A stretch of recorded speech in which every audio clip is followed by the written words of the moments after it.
Matapos ang 15 buwang giyera sa pagitan ng Israel at grupong Hamas sa Gaza, inanunsyo na ang kasunduang ceasefire o tigil putukan. Ipinagbunyiya ng mga Palestinang nasa Gaza. Ikinatuwa rin ito ng ilang Israeli pero may nagprotesta rin. January 19 sisimula ng 6 na linggong ceasefire na napagkasunduan kasama ang Qatar, Egypt at Amerika bilang tagapamagitan. Kasama sa deal ang unti-unting pag-alis ng Israel forces sa Gaza at ang pagpapalaya sa mga hostage ng Hamas kapalit ng Palestinian prisoners na hawak ng Israel. Pero ilang oras lang natapos ang anunsyo, binomba pa rin ng Israel ang Gaza na ikinasawi ng mahigit 70. Pinagpaliban din ni Israeli Prime Minister Benjamin Netanyahu ang pulong ng kanyang gabinete para aprobahan ang kasunduan na binabago pa raw ng Hamas kahit planchado na.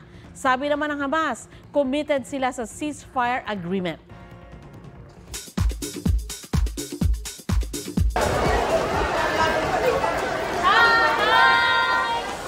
Ilang 17 members. Touchdown Manila na para sa Right Here World Tour sa Philippine Sports Stadium this weekend. Pero kung ang ilang Philo Carats excited na, ang mga team bahay gaya ni Kapuso star Megan Young may sariling paandar. 여러분, kumusta? Reply 1988 star Harry ibinahagi ang workation experience sa world-class beach destination na Amanpulo sa Palawan. Trending ang birthday greetings for Blackpink Jennie pati na ang teaser ng bago niyang kanta. May hint of music comeback din ang actor idol na si Top.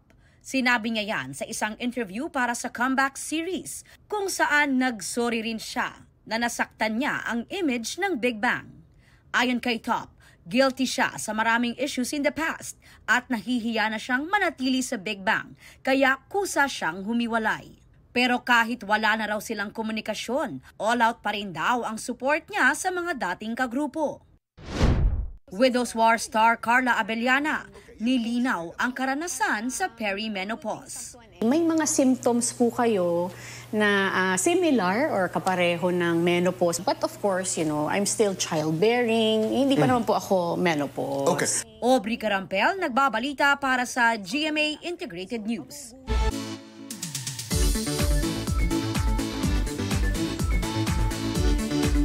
Masusukat ang tapang nyo sa extreme adventure sa Bali, Indonesia. Ang isang gustong mag-bungee jumping, hindi makatalon kaya nagpatulak na lang. G. Tayo riyan, kasama si Ian Cruz. Pag sinabing Bali, Indonesia, chilling sa beach ang unang naiisip. Pero swak din pala ito para sa adrenaline junkies. Ang OFW na si PJ Pillonar nag-bungee jumping sa Nusa Penida Island. Ready? No. Push. Natakot nga raw siya noong umpisa dahil ang kanyang tatalunin, mahigit 400 feet lang naman ang taas. Sabi ko, kuya, pag hindi ko kaya, itulak mo na lang ako. At tinulak nga siya ni kuya. Pero di bali nang nalulula habang nahuhulog. Na-release yung stress mo, parang yung feeling of freedom nung na talagang tumalon ka at the same time, nakakaibang experience. Pagkatapos ng adrenaline rush, mag-cool down sa Kelingking Beach, mag-chillax sa malambot na buhangin habang tila hinehele ng haplos ng alon. Baka may masilayan ka pang sea creatures. May overlooking view on ng nakabibighaning dagat na pwedeng ma-enjoy. Habang kabanding ang mga unggoy. Nature's lovers destination naman ang bayan ng Ubud kung saan pwedeng lumangoy sa isa sa mga pamosong talon at mag-swing habang tanawang rice terraces.